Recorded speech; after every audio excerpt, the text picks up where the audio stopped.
کال باندې ډېره موده پس یو داسې باران وشو چې د مکې مکرمې هغه د غرونو علاقه، هغه د شګو د کاڼو علاقه، هغې کې دومره باران وشو چې هغه ټوله مکه مکرمه چې ده نو هغه زرغونه شوه.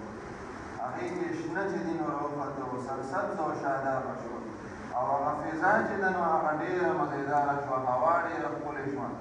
نو دا برکات د نبي کریم صلی الله علیه وسلم. نو داسې کمالات او داسې اشارې چې دي نو هغه به ښکاره کېږي. د کسرا هغه ماړۍ چې وه نو هغې کې چود راغی. داسې د هغه فارس او د ایران هغه آتشکده چې وه د زرو کالو د هغې هغه اور نه مړ شوي، هغه مړ شو. نو ډېر داسې اثرات شو نو هغه ښکاره شوي. نو ګویا دا یو داسې عظیمه لمحه وه، یو داسې عظیمه واقعه وه چې د دې نه هېڅوک انکار نه شي کولی. ځکه دغه راتلل چې نو دا د یو عام نبي او د یو عام رسول راتلل نه، دا د نبي آخر الزمان او د سید الانبیاء والمرسلین راتلل، د نبي آخر الزمان او د سلطان الانبیاء، د امام الانبیاء والمرسلین راتلل. دا یو ډېره لویه عظیمه واقعه تېره شوې ده، او دغه واقعه په میاشت د ربیع الاول کې چې دی نو هغه شوې ده په دغه مناسبت سره. په ربیع الاول شریف کې د حضور پاک صلی الله علیه وسلم د ولادت په سلسله کې پروګرامونه کېږي، د هغه د مبارک د ولادت تذکره کېږي.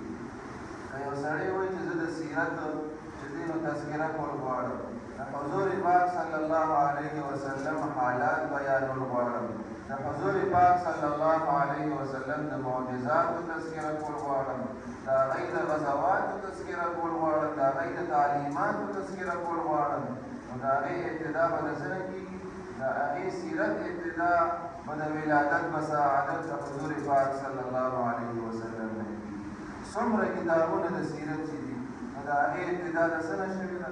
د هغې ابتدا چې د حضور پاک صلی الله علیه وسلم حالات بیانېږي نو د هغې د ولادت نه د هغې هغه تذکره شروع کېږي. ځکه د ولادت تذکره که ونه شي نو د نبوت تصور به څنګه کېږي، او که د ولادت تذکره ونه شي نو د رسالت او د هغې د تعلیماتو هغه تذکره به څنګه کېږي. تذکره چې شروع کېږي نو د هغې د ولادت نه به شروع کېږي. نو په دغه مناسبت سره په دغه میاشت کې د هغې د ولادت با سعادت په نوم باندې پروګرامونه جوړېږي. او که یو سړی دغه پروګرام ته د کانفرنس نوم ورکړي، یو سړی ورته د سیرت نوم ورکړي، نو هم ټیک ده. مقصد څه دی؟ مقصد د حضور پاک صلی الله علیه وسلم تعلیمات بیانول دي، د هغې حالات بیانول دي، هغې پیغام خلکو ته رسول پکار دی، او مقصد به پکې دا چې د خلکو مینه او محبت د حضور پاک صلی الله علیه وسلم سره پیدا شي. نو که بیا یو سړی تپوس کړي چې صرف په دې میاشت کې ولې تذکره کېږي، نو په دې میاشت کې تذکره ځکه کېږي چې په دې کې د هغې مبارک پیدایش دی. څنګه په عامو ورځو کې په عامو میاشتو کې هم د قرآن کریم تلاوت زیات کېږي، خو بیا بالخصوص په رمضان المبارک په هغې کې ځکه زیات کېږي چې په هغې کې نزول شوی د قرآن فضایل هغه په رمضان میاشت کې ځکه بیانېږي ډېر چې په هغې کې نزول شوی. نو په ربیع الاول کې د حضور پاک صلی الله علیه وسلم دنیا ته تشریف آوری شوی. د دوی په تشریف آورۍ سره دنیا نه د کفر هغه تیارې چې دي نو هغه خدای پاک ختم کړي.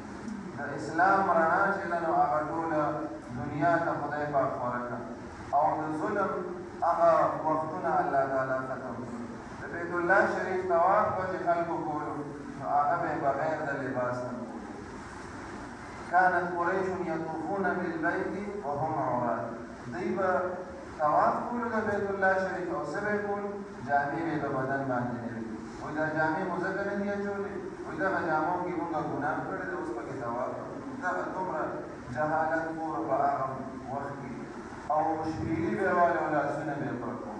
دغه حالت د خلکو خپلې لوریانې سکه لوریانې به یې ژوندۍ په ځمکه باندې پرکولې، او حقوق چې هم هغه د انسان هم نو د ځناور خو بیا لا وروسته خبره ده. قتل چې نو دا ډېره عام په معمولي خبره باندې به د بل انسان قتل کېږي. نو دومره تیاره وه، جهل او د جهالت دور. خو چې کله حضور پاک صلی الله علیه وسلم دې دنیا ته راغلل الله تعالی دغه ټول تیارې دغه ټول ظلمونه او دغه ټول چې دی نو د کفر دا دغه چې د الله تعالی دا سلسله ختمه کړه دوی په ولادت سره په بیت الله شریف کې بوتان پراته او هغه ټول نسکور راوړل ډېر لوی رحمت